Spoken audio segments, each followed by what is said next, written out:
Hello and welcome to the NBA Redesign Podcast. My name is Justin Wilkins and I'm here representing the Farrell Group along with my associates. If you guys want to introduce yourselves real quick, but I think we may have some familiar faces here for Anne-Marie already.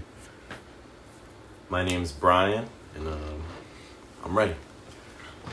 My name's Jake, and we're here to talk some NBA redesign. My name is Raul, and I'm ready for this conversation. No. His name is Primo. He will be known as Primo to everybody. Mm-hmm. And that's that. Alright, just to start things off, let's just talk about the current league state of the NBA. The NBA is coming off of a very weird and intense season in 2020 when their season got cut short and was ultimately on halt for quite some time. But then I believe it was July or late June, they opened up the bubble in Disney World and they were able to complete the finals.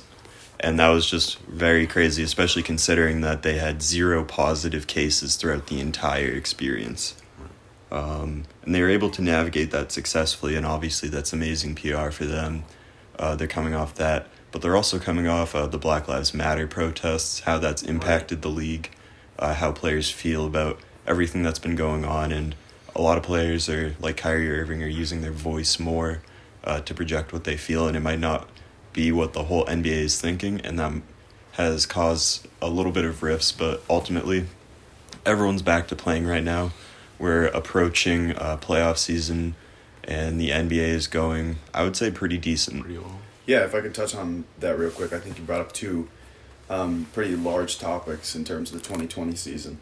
I know you just mentioned that we're winding down in the 2021 season, but I think it's good to, take things back a year. The first thing that you mentioned was COVID, and if you look across the major sports leagues, the NBA in comparison to the NHL, MLB, and the NFL definitely, in terms of COVID, did so much better than like all these other leagues. So that in itself is a victory, and Adam Silver is such a good commissioner. I think out of all the major sports organizations, if there's anybody I would want as commissioner, it would definitely be Adam Silver. He had such a good response. When you talk about a crisis that hits, sports organizations know that whatever happens in the world, they cannot lose money. Right. They have to generate revenue. It's a business. So for Adam Silver to respond, I believe the turnaround was literally 12 hours. Once things got shut down, he immediately started working with every single GM, every single head coach in the league, formulated a plan, and we were able to get a finals that, and a playoff run that was actually enticing. Like I thought, because a lot of leagues, the turnaround for the MLB, I didn't even watch a single playoff game hardly. It was trash. But the NBA was able to keep people invested in the game, even though it was a shortened season, and even though they took a break in the middle and then transitioned to the bubble. And I know a lot of people on the immediate reaction to Disney World was like, oh, this is such a joke, like this is going to be AAU, but then everybody was still talking about it. And even if they're trashing on it, as long as they're still watching, for the league, that was a huge success. And here we are in 2021 now, 3 games left in the season, and we're about to go back to the play-in tournament in similar format. And obviously some restrictions have been lifted, but the NBA, in terms of crisis response to COVID, has to be at least 1 or 2 and across the board. Definitely, I agree. Alright, and just to transition off of that, we're just going to go into some of the league strengths that the NBA has over some of its competitors. It has a huge fan following in the U.S. The league is highly competitive, 30 teams, all going back-to-back. And I would say the NBA is the most exciting sport to watch for me personally because it's just constant action, and that plays into their excellent broadcasting and merchandising. No other league really does it like the NBA for that matter. Their merchandising is just insane. All the jerseys, if you think about it, the X amount of players on a team, that one jersey and that can sell crazy numbers. Right. It's just like a money pool. It's like Scrooge McDuck just like hopping in. Yeah. There's also presence of legends like Michael Jordan, Kobe Bryant, and upcoming legends, or even a certified legend. In the system, even with just sports talk and ESPN leading conversations. Ernie with familiar faces like Shaq and Yep. Yeah, I was about to say, like, NBA on TNT Charles. is a pregame show, and they've won Emmys. Yeah. Like, there's a reason that the NBA, they're doing it right. They got good people on television that want to, talk about the game and present it in a way that is digestible to a large scale of audience. Because you can have teenagers watching Shaq and Charles and those guys on TNT, but you also have 45-year-old men watching it and still relating to them because they Relating, watched yeah. them. Yeah, and just for that matter, at least for sports in the U.S. that are popular worldwide, the NBA I think is definitely topping some of those charts Right. compared to like the NFL, MLB. I just think like I love those games, but I feel as though they're just like more tied to America and they follow like an American ideals. They're also a lot So- slower. Exactly. Like, if you think about the NBA, there's a lot of scoring. Like, all these Right. games, and now the way that the NBA is transformed with the three ball being so important, the games are much higher scoring. And then you can have, and you were talking earlier about jersey sales and whatnot, a quick game like that and a platform like Twitter, Primo sees the highlights instantly on Right. Twitter. Like, he sees when Luka hits a 45-foot shot to hit Yep. the buzzer beater and whatnot right off the bat. And that definitely helps push people forward to buying jerseys and seeing that instant action. Because if you're plugged in on Instagram or Twitter or even Trending. Facebook for that matter, it's always in Right. your face. And then if you're just watching that all the time, you're gonna be like, you know what? I need a Luka jersey. It's gotta happen. And just the NBA community as a whole just feels so much relatable, especially to us. Yeah. And this, NBA is the most popular dominated sport by African Americans, Yeah. and obviously, there's just so much culture that us young The fashion youngins- influence. fashion, hip hop, Yeah. all of that. It's just Awesome. very hip with everything. I mean, you got rappers that want to be basketball players, Right. and you got basketball players that want to J. be Cole rappers. signing for Rwanda. It's a very it's such an engaged community. players like Dame Lillard. Yeah. hopping in Dame this- Dollar. Like there's you could probably name 35 to 40 NBA players that have released songs. Miles Iman Bridges. Shumpert. Kobe. Iman Shumpert. Who else is Kobe. out here rapping? Was it not JJ Redick? Who was the other guy rapping? Lonzo be rapping. Lonzo. Lonzo. Yeah. We need a Ball Brothers track. We need a Pelicans and Hornets track. Get LeVar there in the mix. I don't know. Just to bounce off of that, we're going to go into the league weaknesses. Even though their number of global fans has increased and it's Oh still wait, Justin. Yeah. Sorry, I'm gonna interrupt you. Before we move on from strengths, we have to say the number one strength. They got LeBron James. LeBron James. Oh yeah. They have a lot of leagues in every other country. Yeah, China. yeah. And the thing The about Europa League. the thing about the U.S. basketball is they're so dominant. Like, even if other countries adore the U.S. because they're that skilled in comparison to the rest of the world, but I mean, you got LeBron James, arguably one of the most influential figures. The in best the- player in the world. international, Yeah. Like, I know that NHL and the MLB include a ton of international players, but I feel like superstars in the NBA, like Luka, Mhm. coming in from nowhere, international player, super inspiring. Well, anybody can blow up. That's the Right? great thing about the Anyone can NBA. blow up. Yep. Look at Tyler Hero in the bubble. Yeah, it takes one season. Takes one season, one play, and then next thing you know, you're trending on Twitter, Yeah, and Yeah. then everybody's gonna know your name. yeah, and you're instantly famous. Mhm. All it takes is a couple of games and you're in. It's always a constant buzz, especially if even like trading deadlines. I feel like there's a lot of trading in the season going on. Yep. Yeah, Definitely. a lot of drama in the NBA too. A lot of drama. It's a strength and a weakness. Mm-hmm. And then just moving into the weaknesses here, even though the number of global fans have increased and that number still continues to increase, they have some really untapped markets in the European and Asian countries. I mean, aside from countries like China, Yeah. you just really think about it, soccer or football, for this matter, is still like the most dominant sport in Europe, and I think that would be like impossible for the NBA to take that down, but I feel like Right. the NBA could definitely have more of like, an increased presence. In addition to that, like Latino countries, the Yeah, NBA definitely. isn't as popular there, but I just don't think it's as like ingrained in their culture. They have that American influence that other countries have, where the NBA can actually have an impact in those set countries. Right. Um, I mean, 10 years ago in Brazil, I didn't even know what the NBA was. yeah. Yeah, I will say Miami's doing a good job because Miami is such a dominant Latin community, so it's easy for them to have influences and collabs and whatever the crossovers that they have with the team there. But yeah, that's definitely, I would say that's a weakness. They got to keep growing globally. They're doing a good job. They have NBA Africa now, so expanding continent to continent is hard no matter where you're at. Hey, eventually, Even like domestically, like the G League, like Yeah. growing their own players, which is kind of like a youth team for each team. And now that college students can go right into the G League, Yeah, get signed, I feel like that's like a That's I good. really That's like huge. that. And a lot of high schoolers now are saying, well, forget college. I'll either go play overseas like Make LaMelo money instead of does. spending money at college. Or I Exactly. mean, most players are getting a scholarship anyway, but yeah. Yeah, but why not? it's just straight focus yeah. NBA. If you're a 5-star, why not? Unless you're primo, you gotta pay out of pocket. Yeah.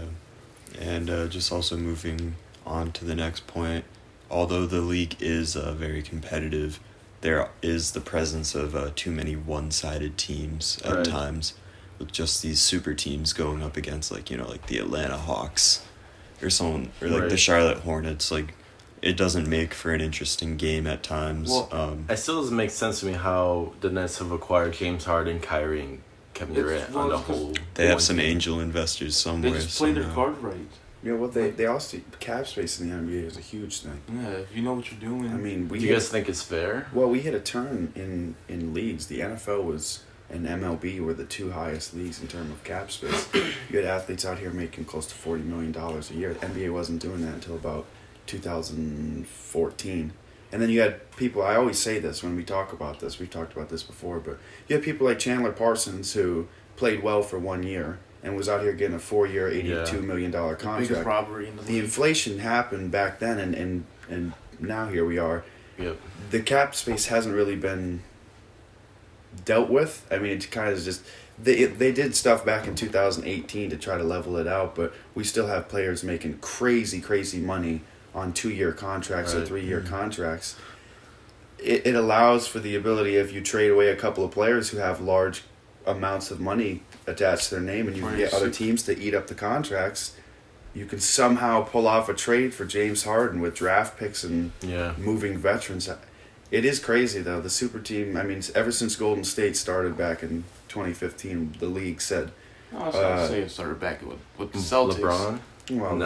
yeah, but super No, the teams were." Celtics. Yeah, but they took Like, only oh, one wait, chance. The era of LeBron- super teams though did not blossom until the Warriors did it, and people were like, "This is the only way we can fight against this if we Yeah. all band together." Truly, And now everybody wants to be the Avengers now. everybody. I truly believe that super teams is a blessing because it just makes like the Hawks like as a young core team just to Yeah. go out and ball out. I do Got think nothing it's. to I lose. think it's very good for the youth in the NBA.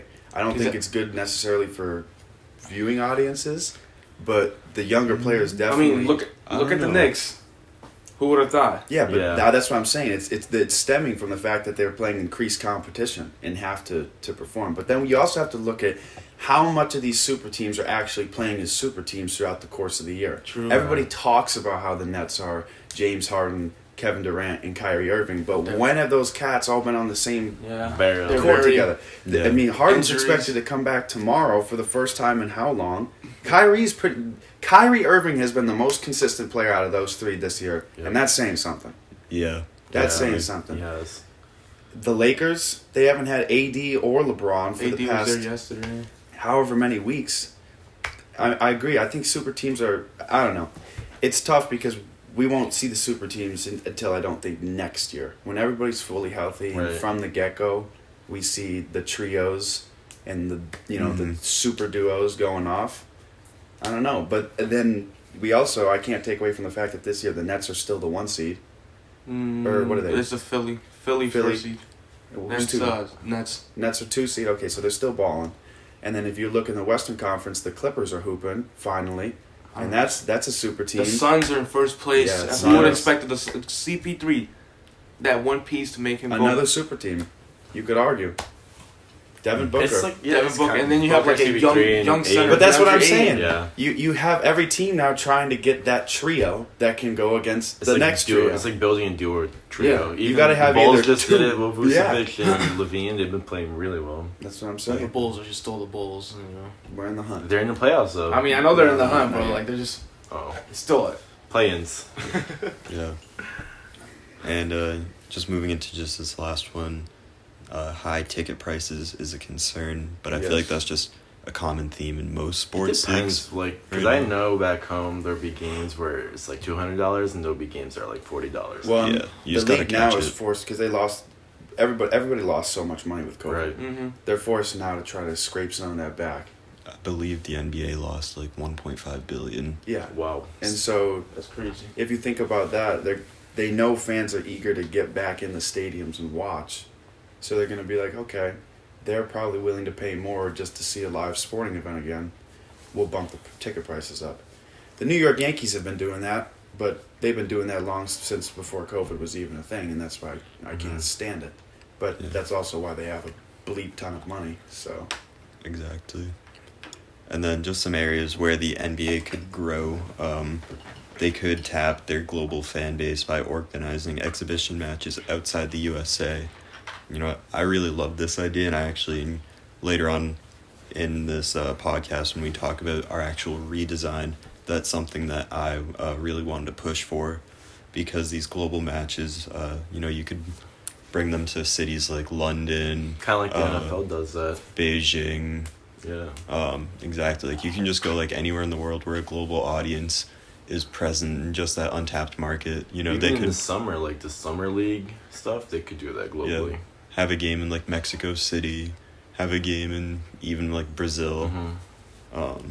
It's just that opportunity is just really there. But also, in addition to just that international aspect, going off, the Asian market is very huge, Mhm. I believe. You know, it's just an area where you just have this huge population of people, and if you can get at least some of them interested in this topic, Right. it'll just spread like wildfire. And well, then we already saw it. yeah, We saw it for a brief moment when the New York Knicks had Jeremy Lin, and he Exactly. went on that 3 week to a month stretch where he was Linsanity. somehow getting buckets against the best in the NBA. No disrespect to Jeremy Lin, but he had divine intervention in that course of time because he was a walking bucket from Harvard that nobody had heard of. But the Asian community, everybody became a Knicks fan. Yeah. yeah, You Yep. saw in Tokyo, you saw in Shanghai, you saw in India. Everybody was rallying behind it. Yeah. Nobody has to be invested in the actual association. They just have to be invested in a player that represents them. Yeah.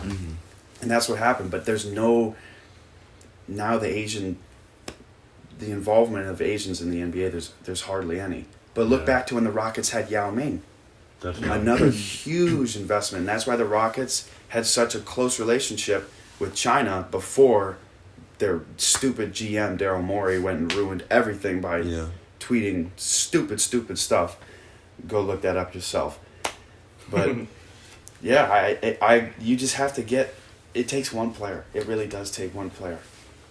Yeah. It's shot. And if they can bring more players like that into the league, Roy that'll only Hachimura. just Yeah. grow that audience. And then my last point just kind of summarizes all three of these ideas. You know, just bring more international players into the league. Yeah. You see people like Giannis, Luka. Yeah. Just- the league's definitely transforming. Yeah, I mean, it's definitely more open to foreign talent. Before it was very cut and paste American. He's from, Memphis University or Kentucky, Duke. Yeah. and they have these like very intense presences on the court, but in return they also have a very intense presence in the media, and that's just equally as important and what fuels them, because they kind of work hand in hand, whereas they're dominating on the court, but they're also these recognizable faces that are getting recruited Yeah. for commercials. Yeah.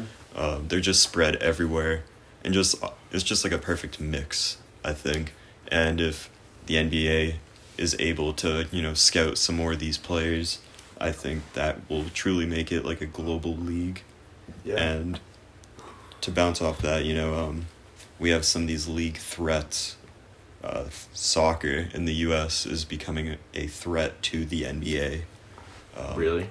I think so. Soccer's becoming, it's having like a global audience, and I think a really big part of that was like FIFA YouTubers getting people interested in watching their videos, and then that bounces off kind into of like veterans like Zlatan and David Beckham back in the day, Pirlo.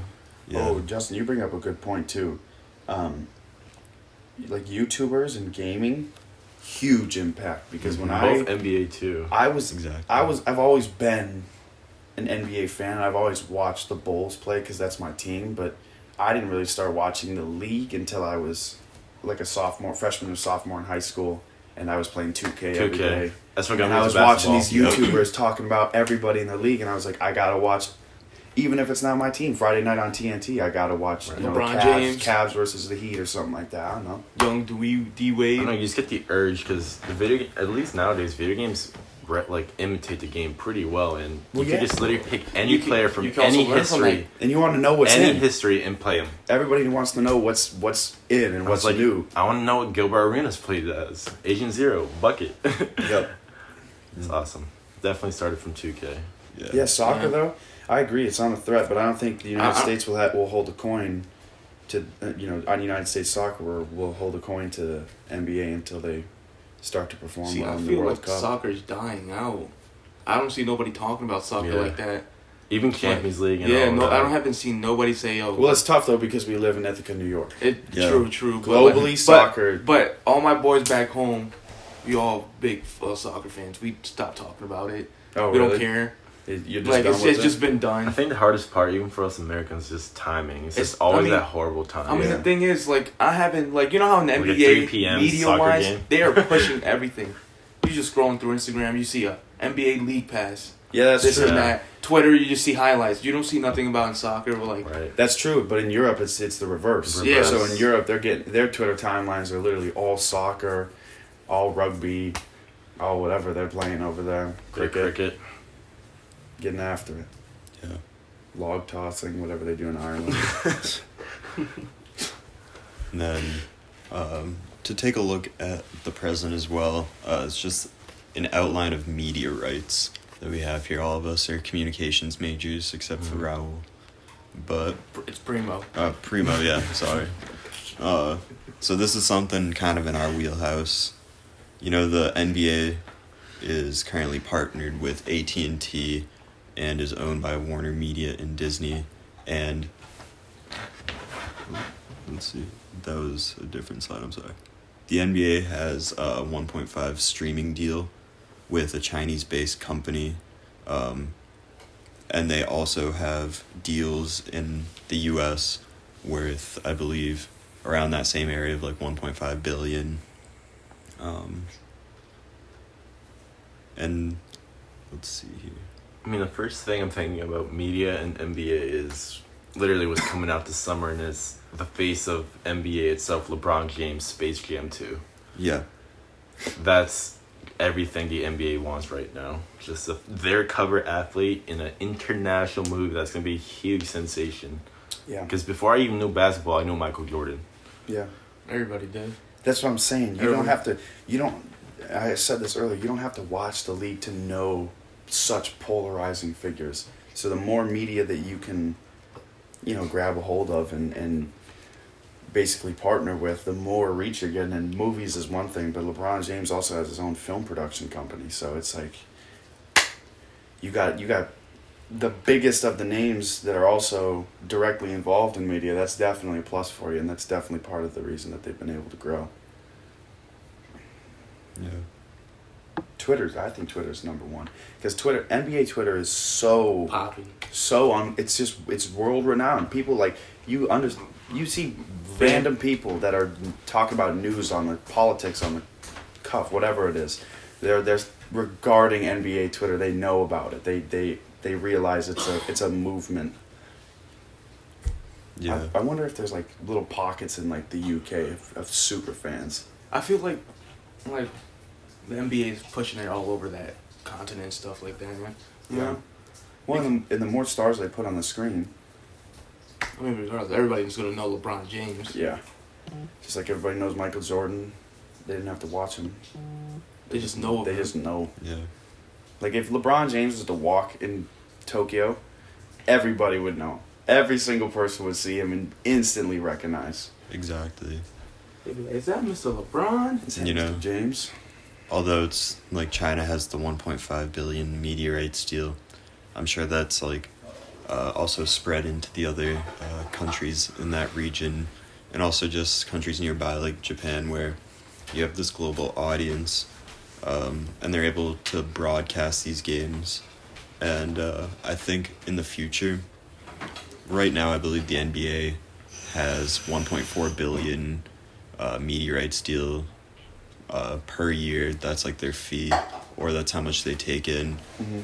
With our new league redesign, what I'm really thinking here is asking for an increase of those payments, so the NBA could be getting like 2 billion, 2.5, increase it, but like between the 500 million to a billion range, and with those funds you can allocate it to more like infrastructure based needs, with like improving team facilities, helping or having a player salary increase. I think maybe not for like the superstars, for LeBron James and like Curry, like they're getting their pay, but more of these younger players. I think some of the promising ones, if you could just feed them a little bit more money, I think that could create maybe for like a more competitive league, because it would be like scoring pay incentive based. Oh, and definitely, I think a good use of that bonus would be, I think the NBA has one of the best platforms and has developed one of the best leaders we've seen in any sports, and social, like humanitarian, like what Chris Paul is doing with colleges and all the HBCUs, Jaylen Brown's LeBron doing. James doing with his school. Like with that bonus, they could just use their team as a platform and just build around each city's, their communities through using basketball. Yeah. Yeah, why not get cities and towns invested in positive things? Reformations of all sorts too. Yeah, I mean the players are there in the city almost every day. Yep. Yeah. It only takes a couple of, this kind of sounds bad, but all it takes is getting some of these guys and helping out for community outreach programs or something like that, and just having a camera there. Right. I mean, that's what politicians do. They make it seem like they're out there doing these great things, and they're only there for 10 minutes sometimes. Now, I'm not saying that that's what they should be doing and faking doing these things. I agree that they should be involved, but I think there should always be a camera on them, or a video camera recording. Yeah. Just to show people that, yes, they are these stars, but outside of basketball, they're human. Right, and they're so educated with just growing up with their own personal experience and reaching those new heights of fame, and still be able to like, no, we're human. No, don't tell me to just shut up and dribble. I am going to speak. I have my voice. Yeah, and some of these people are 20 years old. They're still young men trying to figure out how to live on top of the burden of being an incredible athlete. Incredible athlete. So they're, like you said, they're still young and educated people. So why not put the microphone in front of them to talk about things that are not basketball, Right. but have the basketball community basically put it out? Right. Like, what if you were to tune into NBA TV and see, instead of like a free agent this is the hot wire we're predicting these moves that are upcoming. What if you just did 30 minutes of Chris Paul, LeBron James, and Carmelo Anthony, Jaylen Brown, like all talking about social reform or their opinion on political parties and whatnot. And you didn't have to worry about... The youth would listen. Yeah, people would listen because it's LeBron James and Melo and Chris Paul and Jaylen Brown talking. Right. But I will say this. The NBA should take some money and figure out how to get more games on TV. Right. Because this is garbage. The streaming packages that they have are terrible. And we're victims of this with Hulu. I've tried Hulu.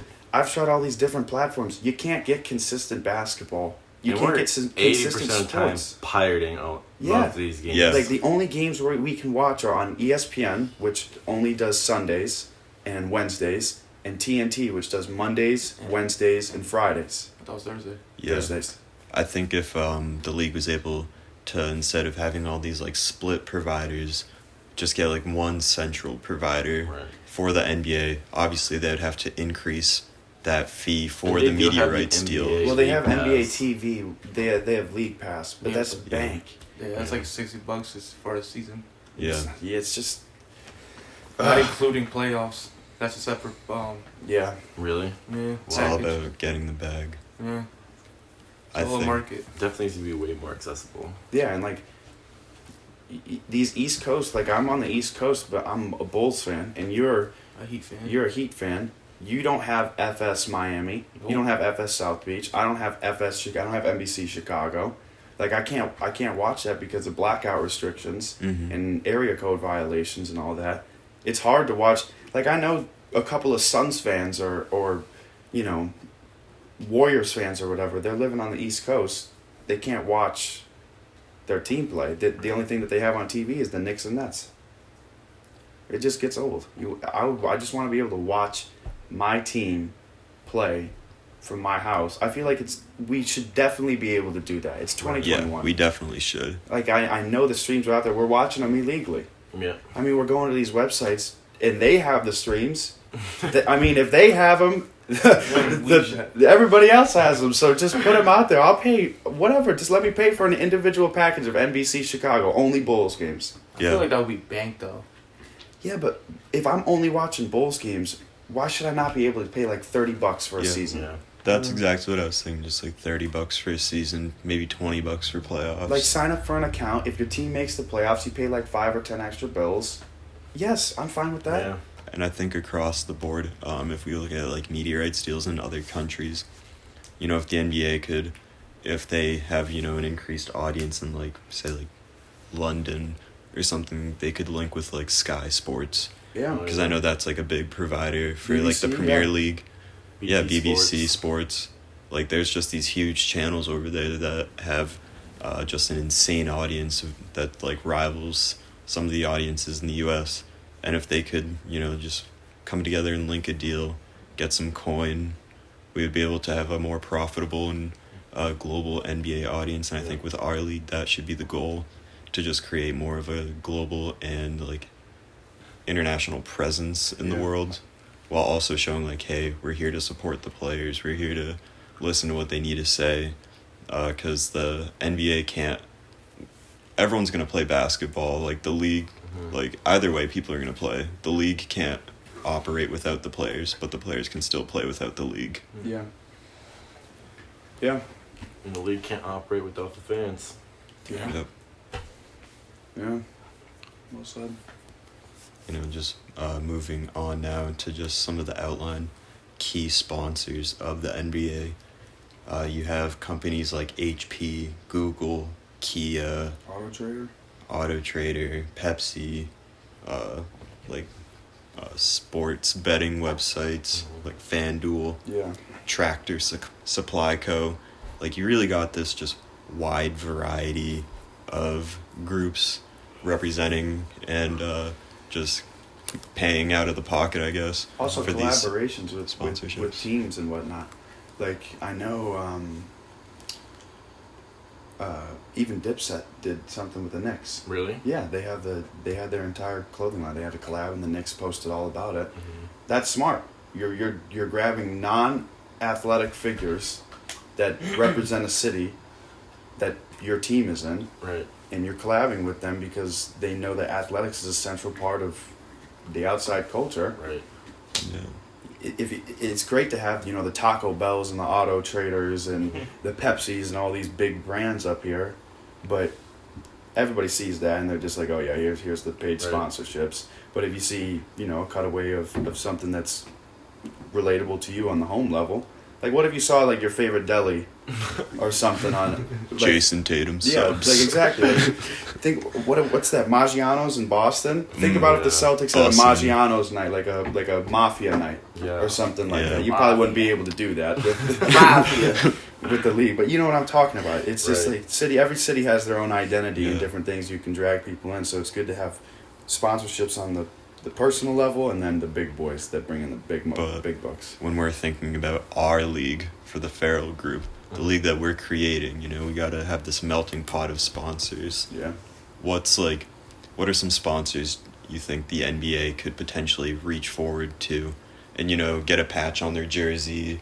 Because that patch, it can be worth up to like $100 million. Crunchyroll. Like just, Yeah, Yeah. Crunchyroll. Come on, like the San Even all music, like streaming services, just because we're rap thinking groups, about like records. our PR here too. And, those sponsorships can also have like a global outreach to the fans Definitely. as well. And just that little like GE symbol on the Celtics jersey, boom, 100 mil straight to Yeah. the team. Yeah. Say like Supreme or stuff like Yeah, that. Streetwear, Supreme. like Streetwear's an insanely untapped market, and I think with our jerseys, I believe right now it's like you can only have one team Even sponsoring even a jersey. Recently, they've been really tight with the Supreme and just designer, because I know J.R. Smith used to have the arm sleeve Supreme. They wouldn't Yeah. let him do that. You can only wear NBA related headbands.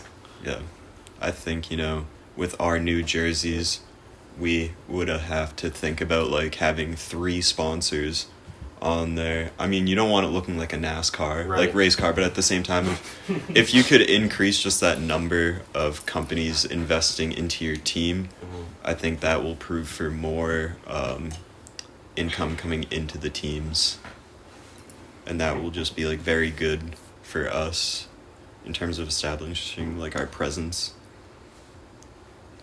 And I think, to be honest, this is going to be my favorite part of this.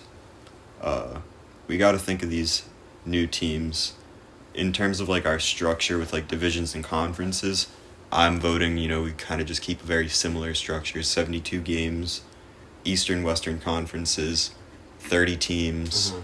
We're not really changing much here except for the actual teams themselves, because I think what the NBA does right now with their current league structure deems to be, I would say, successful and entertaining to watch, because obviously... I'm really excited for the play-ins, because I Yeah. feel like that's giving a ton of just bottom tier teams that just need that push and momentum. Like, oh, we can make playoffs.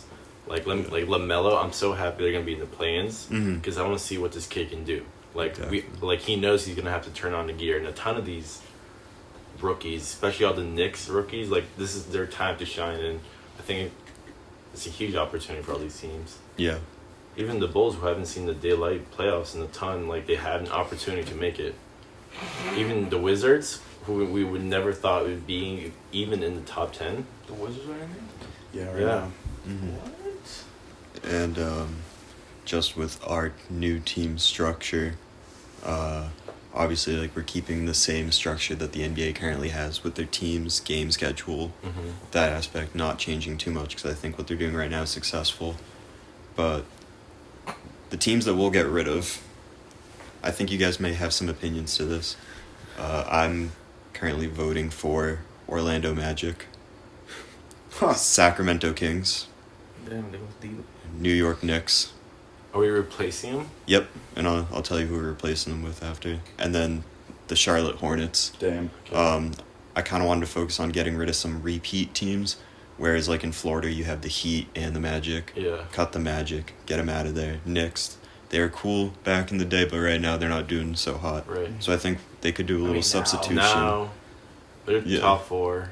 Eh, I mean, it's one But the season, thing you about don't little know. teams like that, like, they may be bad for a couple decades or a couple years, but they always end up finding their spark, which is so Yeah. exciting for them to see them back.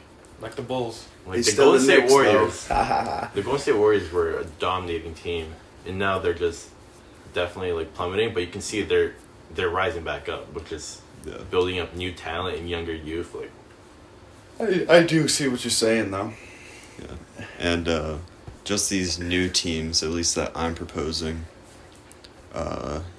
the Montreal Vultures. ooh, I Vultures. see. Okay, So getting Bring another back the team in Supersonics. Canada. more cities. I See, guess. that I was can gonna be my understand topic. that. Don't take my topic. The Virginia Beach Bobcats. That team would have 0 fans. Yeah. Or, well, we're getting rid of the Charlotte Hornets, and Virginia Beach is near Carolina. That's Right. true. But I think you could either do Virginia Beach Bobcats or just bring back the Seattle Supersonics. I'd be more in favor of the Supersonics. Definitely. Kansas City Coyotes. Yeah, there definitely needs to be We do another have a lot West of team. LA teams. Yeah. Really, a lot, ton of There's California 4, is it teams. Yeah. Golden State. Kansas City, I think, Golden State's really like needs. San Fran. What's We need another Midwest team. Yeah, we do. And then But you can't put anything in Nebraska, Oh, Iowa, yeah. North Dakota, Montana. You can't do anything. they're like just that. built different out there with like They just don't have college enough income. sports. Yeah, They don't generate enough Yeah, that's income. what I'm saying. It'd have to be in Kansas City or Just St. have- Louis, the St. Louis Arch. Unless they have LeBron Behind the James. arch. Unless Yeah. they pick up LeBron James, the next thing you know, they have. Yeah, they'll have all the fans there. And the final pick for these teams, we're gonna go down south here, the Mexico City Capitines. Ooh, that could be really interesting. That'd to be be crazy. honest. That'd be really hard I to think do that having- travel-wise. Yeah, it would be hard. It would be cool if they could make it happen, because then they would have teams in all of North America Yeah. as a continent. You'd probably have to keep Sacramento if that was the case, just for regional opponents, because Mexico would have to play Texas, Oklahoma, Sacramento, the California teams. Yeah. What if we got rid of the Clippers instead? Well, I don't think that's gonna happen because Steve Ballmer's got too much money. But That's true. But I mean, But let's yeah, just say if- Steve yeah. Ballmer doesn't have yeah, money. no, we could. I mean, the Clippers haven't done anything ever, so Yeah. They were actually on the list, and I just saw, Sacramento Kings. I haven't heard of them as much of the Clippers, but I think the Clippers ultimately proved to get the chopping block here. So, are you guys cool? I think our final list: Montreal Vultures, Seattle SuperSonics, Kansas City Coyotes, and the Mexico City Capitines. I'm with it. I'm with it. Worth it? I'm Alright. with it. And, just going back, still keeping that same structure, league structure, game structure. We're not going to be changing too much here. Uh-huh. Instead, our league redesign is more focusing on getting, money for the players, media rights deals, and establishing more of a global brand presence. And I still think 72 games is a lot, but I think it should definitely be enforced. And I think the NBA is already doing it, but resting players when they need to. Maybe even going down to like 60. 60, yeah. I feel like we should spice up like the playoffs too. Like do a 1 through 16. Like the top seed of the league faces the worst team on the league in the playoff team. You know, and it goes Like on 1 and 8. 1 in 16. So you know how there's 8 teams that make it to the playoffs. Yeah. Oh, I see what you mean. The Oh. worst team out of the whole Like instead whole of having it conference, like break like Western separated Conference and Eastern Conference, it'll be Yeah. like just together. say for example right now, the Suns are first place in the league, right? Yeah. They go against let's just say We don't know. the Bulls, right? Yeah. West Coast, East Coast already first round. Next Yeah, you know, interesting. That boom. would actually be so different. Yeah. next you know, And I you, think you, that would you have an because early matchup we with all the best know, players. The West and the East side, like there's a difference in skill. Like Yeah. we know the West is so stacked and high caliber, and it's always a way more intense conference. And I think if we mix it, that would actually be way more of a game changer. I think another game changer that we can bring with a championship and playoff structures. I currently like the playoff structure that they have. Maybe instead of 4-game win, maybe like a 3-game win. Yeah. Just to kind of shorten that season because they're hot off 72 games. They're tired and playing basketball is very physically grueling. So I think maybe decreasing that number a little bit in the playoffs may prove to be beneficial for us because then you won't have I mean, players best of missing 5? games as I don't much. know how I feel about that. I know, 'cause, I've this always is usually liked like best of 3. 7. Like the like dominant team could have like the first 2 bad games, Yeah. and then next you know they're just out. It's usually, like that's why it's like best of 7. Like anything could happen. Mm-hmm. Like for example, Golden State with the Cavs, they were up 3-1. Nobody thought the Yeah. Cavs were gonna win. Yeah. Next you know, LeBron came back, won 4-3, got the ring. Yeah. And if we're gonna make any changes to the finals too, I think keep it. I think the finals have always been great. I don't know. I'd say make a little change. I think instead of having the same 4-quarter 12 minutes per quarter structure, maybe let's just do like a points. Like you have to reach like 130 points, and that's just like the 4-game structure. Yeah. Still, you have to hit 130, I was and I think that would just make the games a lot more fun and competitive because you can't do any fun tricks with like running the clock because that's a whole strategy within its own. Right.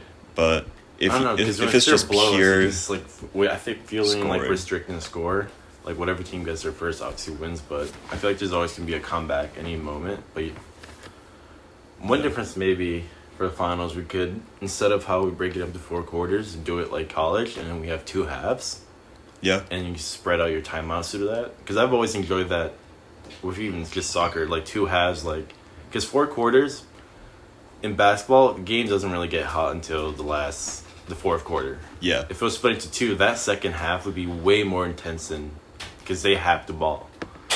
Yeah, I think that idea of like a second half would just prove to be really entertaining. I don't know, didn't maybe 20 minutes maybe. Yeah, I think that's very fair because, normally we have like 24 minutes for 2 quarters. Yeah. So just take 4 minutes off of that. That could be cool. Because I know in soccer when I played, like first half, it's like, all right, we're kind of establishing ourselves here. Maybe get some Right. points up, just tell the other team what's up. But Yeah. then the second half, that's when like pressure's on. You really have to like play your job and do your job. And I think with the NBA, that could be really cool because we could see like these superstars. Obviously, like they can ball out in like the first half, but like last 10 minutes in the second half, it would just be nuts. Like that would just be crazy for ratings and just viewership in general.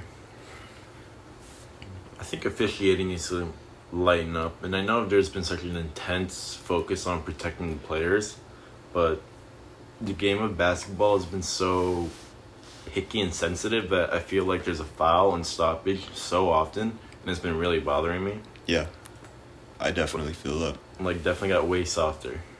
In our And league, like players are, great actors, but I'm just seeing this new thing where a player will shoot up and just like lean towards his defender, and they'll give him like a 3-point free throw. Like, it's stupid. It's so annoying. I think the NBA, obviously, like it's important to protect the players and make sure that like in a game, nothing happens that shouldn't happen in terms Right. of like physicality, verbally, just like whatever you name it. I think the NBA could maybe just lighten up on like the physical aspect because it's a physical game. You have these like 6 foot like 4 to like 6'9", like 200-pound dudes just running at each other. Right. And there's no way to really stop the physicality of that. And I think kind of just let them ball out, but make sure it just doesn't get too hectic. So in our league, we could kind of have an emphasis as well on, just take a step back with officiating without actually really taking a Right. step back. Just like kind of letting them play more street ball-esque, but just making sure like no one gets hurt. I do have a final question when we wrap it up. We have just a few more topics. Okay. Here, but these noteworthy rule changes that we've been mentioning with officiating, media rights, just like kind of everything we've been covering here. One thing that I kind of have an issue with at times is kind of these bigger players missing games. In Because what sense? they like Kyrie, he's one of those Kyrie players I think has he had like good intentions, yeah. but I think it got to the point where he was just skipping out games for just personal reasons, and it got to a Yeah. point where it was like, it feels like Kyrie wants to work whenever he feels like it. Yeah, and I think, I don't want to sound like a boomer here, but it's like, that's like his job, I guess. So It is. you can't just miss like 3 shifts in a row and then expect some like things to still be the same, Right. I guess, because, you have these fans that are paying, and some of them probably even paying specifically just to see people Kyrie. like Kyrie play. But then you show up and it's like Kyrie Irving out for personal reasons. But obviously I think some of his personal reasons are different, kind of maybe from like LeBron James in a sense, because LeBron James, like, he's older and he's operating at this highly physical level, and obviously you need your rest, but at the same time, you're there to do a job. But I don't want that to take away from anything that Right. LeBron James does, because, I could never do that. But I think just kind of having that emphasis on not missing as many games, sure, like, they should be allowed, like, to have their personal I feel days, like each if they player really can't kind play. of like you'll don't get do like it. a couple. They like each player has a certain amount of days they take for time off. Yeah. Just for personal reasons, like emergency use, or there's just a weekend where you're not feeling good, you need your family. Be like, hey team, I'm gonna take this weekend off. Like just a certain like a set amount. So it's like, Yeah. all right, we understand where you're coming from. You need a break. Okay, here's Yeah. your day off. Obviously, And like, just give opportunities to players on the bench. Like obviously, I want Jason Tatum to play every game, but if there's a week where he needs to be with his son, I understand that. Yeah, like basketball just isn't the only thing going on in their Right. lives. Like obviously it's probably, besides their family, one of the biggest, but it's like everyone's still human. Right. Like you can't think of them as just like these performers in a sense. And I think kind of with our ideas of maybe lessening the game amounts could actually have an increase of playtime for these superstars. Because when you have less games, you don't have to like physically ball out as much, and then maybe that will result less in missing some games. But in our league, I think we could just kind of take a look at, all right, like for health reasons, yes, take the day off if you need it. Like I think that's very universal in all workplaces. But if it's just like Past personal season's days been on so personal cramped days. because we started Yeah. late. Miami Heat and the Lakers only had a month of time off. 72 days. Yeah. 72 days off. Only 72. No, I think it was like 40 something. It was something. It was short. And I mean, I know other teams had like wanted to be back in the league because they had a time off, but this season I feel like they've been definitely had like way more stat competition. Mm-hmm. I mean, this season's also we've seen a lot of rest with giant superstars like Kawhi's been out just sitting, LeBron, AD, obviously. Yeah. And when we're also thinking about changing stuff in the league, one thing I think we don't really need to change is the league operation, with like Adam Silver and the Agreed. NBA. I really think they kind of know what they're doing here, and that they're operating at such this high level that other teams are looking at and basing like their like coronavirus task force plans like off of the NBA. Everyone's just kind of looking at Adam Silver and his team, and I forget the player that's with him for the Players Association that like worked to help bring Disney World like to life, that whole idea. But you have Adam Silver, members from the Players Union. I think those people really have done a good job with establishing themselves as like just operating the league. But I think within that operation, just asking for more money for media rights deals, I think that's just a really big thing, and especially for marketing and sponsorships too. Just ask for some more money. NBA is a growing league. I think they need it. And that's what I kind of want to go for with our team. But just to think of our PR now, I think when we're thinking of PR, like what's popular right now? Twitch, TikTok, Twitch, TikTok, definitely Instagram. Like these global platforms have audiences ranging from like 10 Imagine if years old NBA all the way games to like had 80. like 2 games a week for free. They'll just stream on Twitch a game. Yeah. They'll get so many views. Like people would love to see that. It's a free game on Twitch. Yeah. Once or twice a week. Or if they like worked with people like Flight. Flight, yeah. If they had him like react to a game live with his setup with like the mic. Like jokingly, they just have like Flight or like some of those other Aiden guys. Ross. Like enunciate a game. Like that'd be awesome. Yeah. Just having these like guest speakers to a degree, just come in and work with the league on a sponsored event where they can kind of venture out into that streaming world. And also I think a big thing is like takeovers. When you have like a player take over an Instagram story for a day, that's like, I know those engage audiences very well with PR, and that's a big way to reach people. So it's like, oh, let's take a look at Jason Tatum's day before a game. What's he doing? And I'm sure that's going to get And I always an like it when they abundance of like viewers. mic up players. I always love just seeing those. That's a good Like I just feature. like just anything that shows personality in these players, I just love, and that's what it's all about. Personality, just like, oh, I love that guy. He's my favorite player, and I relate to him because he's such a good guy. Exactly. Or just a funny guy. Like it's awesome. And with our PR plan, I think a big part of it's just really reaching and engaging with an audience, because I know big corporations and celebrities are oftentimes too cool to like speak with people to a degree, or like they just don't have time, which I understand, like they're busy people, they have to do what they have to do.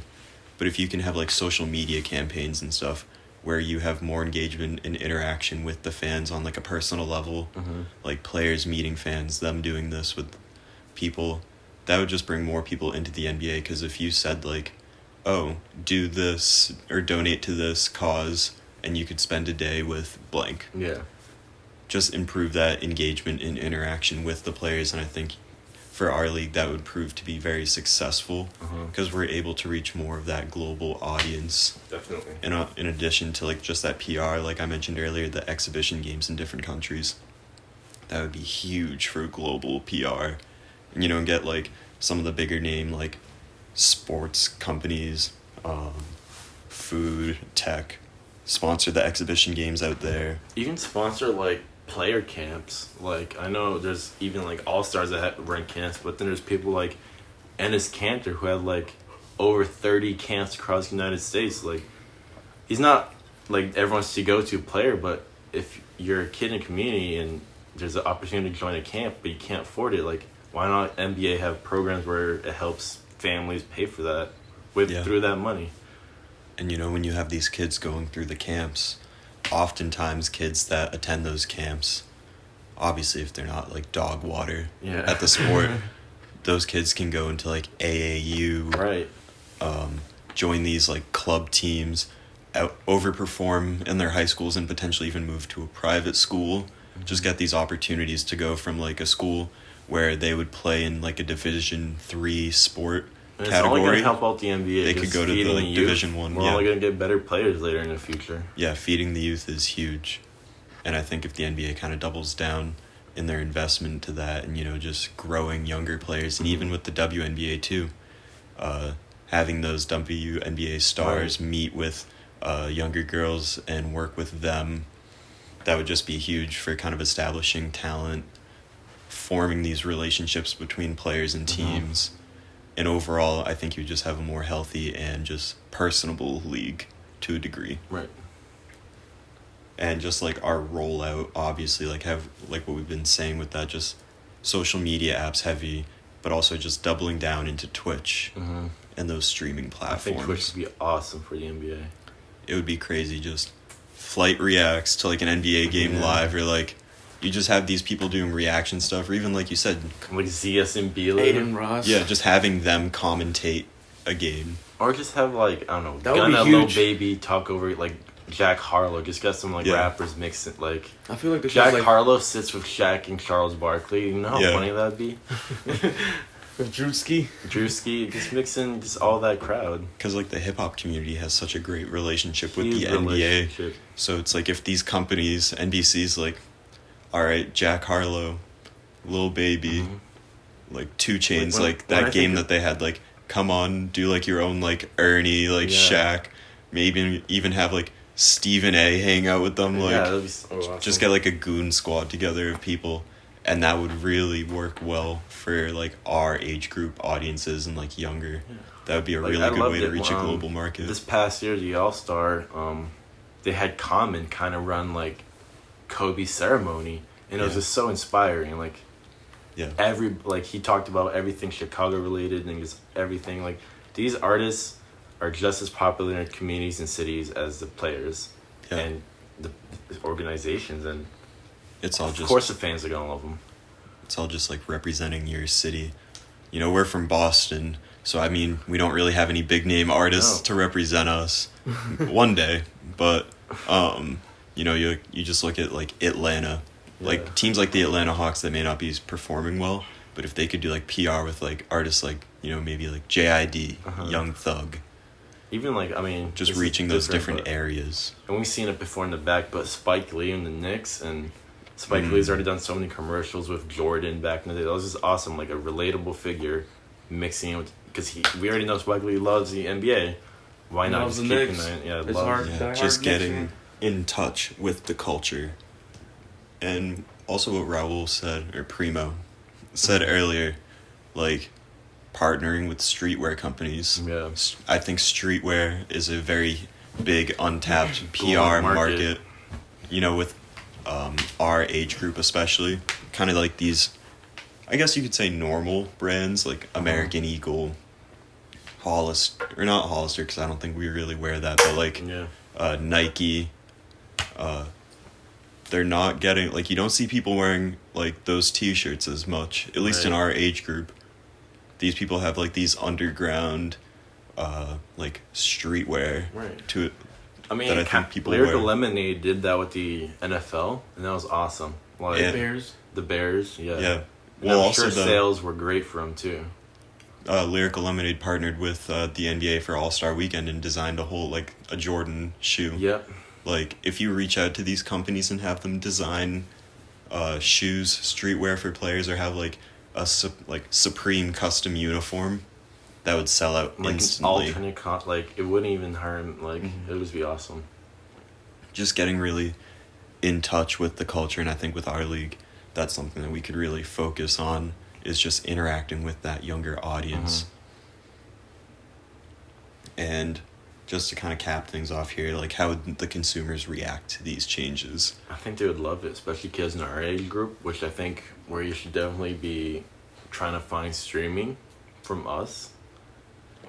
I think we would highly accept that. Just, oh, Lil Baby's gonna be on this weekend with NBA. Awesome. Oh, Mhm. there's, Ransom is doing a collab with, I don't know, Yeah.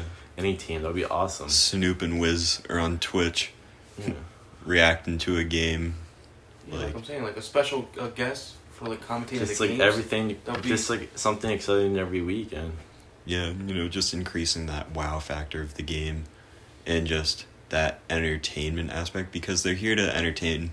Right. At the end of the day, like, obviously, like, play their hearts out, like, become masters at their sport, but at the end of the day, it's just entertaining and And they can performing switch for an around, audience. Like, you can entertain one weekend, you can have education, like you can still have like a sit down like J. Cole and someone intellectual in the NBA, and there's so many of them. You just sit down with that player and talk about what they need to get done. Yeah. And Just just Chris Paul and J. Cole have a conversation.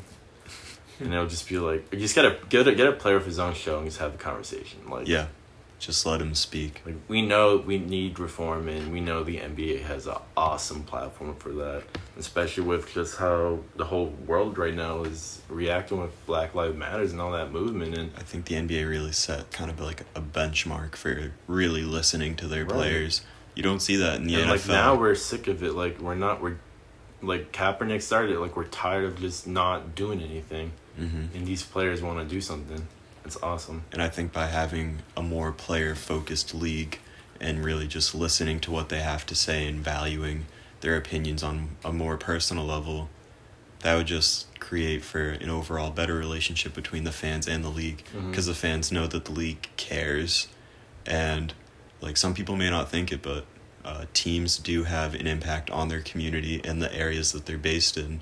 Just having that idea of, team pride, unity, meeting together with people, enjoying a game, or even like mourning the loss of a player. Right. There's just that aspect of community. And, I think by having that personal relationship and really valuing it, the consumer changes, or like the reaction to those changes, Mhm. I think would be pretty welcoming. Yeah. So that was all for the podcast today. I have one more question. Oh, do it. For the final, Yeah. for our Pharaoh League, should we change the NBA logo? Oh, I didn't even. Jerry West is rocking it, and I think Jerry who West. do we replace it with? I feel like we all have someone in mind. I think Jerry West has, He's done past his his time. era. Yes. He's past his decade, and especially, the NBA should not be represented by A white guy. a white man. And no offense ever, but it shouldn't be. Yeah. And I know there's like, oh, it's the OG, it's respect. No, it's a new generation.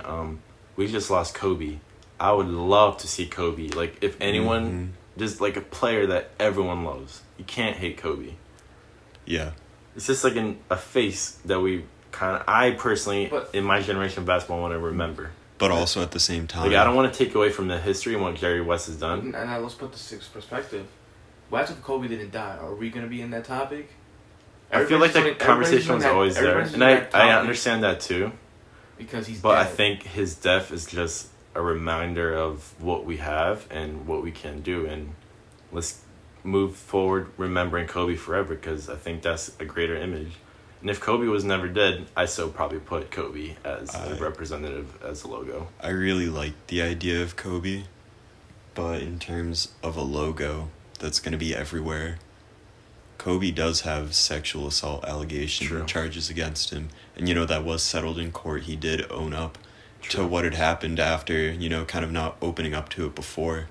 And obviously, like, that left back in... I'm not sure when that happened. I believe it was earlier 2000s. It was in the early Yeah. 2000s. And Early that kind of 2000s. left like a bad PR stain on him for a while. You had people protesting in the stands and at games Yeah. because these women were very fed up with him, rightfully so.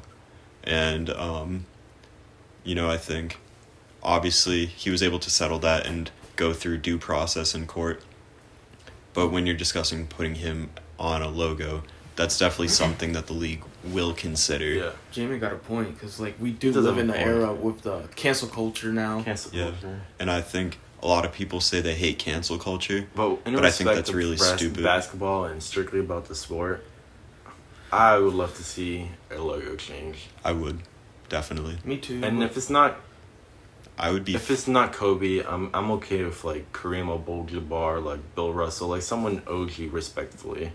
Yeah, I very Like, much even agree with Michael that. Jordan, I wouldn't mind. Like, we all know what Jordan. I mean, that's already a Jordan brand, so I doubt it. But Yeah, I would like to see a change in our. And if this is our league, and say we have to make a change, who would you guys like to see? I'm still saying Kobe. maybe like Magic Johnson. I'll give it to Maybe Magic too. Yeah, I would say Magic. Magic's not a bad one. Shaq. But I mean, Shaq's just like a global brand within Well, himself yeah, already. He's already. Yeah, I don't know if he could do He'd that. be chasing the bag. Kareem Abdul-Jabbar, I Allen really Iverson. like that one. Allen Iverson. Yeah. Bill Russell, I think's an excellent Dr. pick. J. Yep. Oh yeah, Doc. Excellent pick. Yeah. No respect to Jerry West, but his time's up. Time's up. No, I don't remember. It's such a controversial topic, and I didn't want to just put him there because of Kobe's because of his death. But Yeah. I think we're ready for change. Yeah. So, this is the podcast. Thank you for listening. Thank you guys for coming on. I think we really had some excellent conversations here as far as discussing the present and current league status, but also taking a look at our own league and how we want to set that up.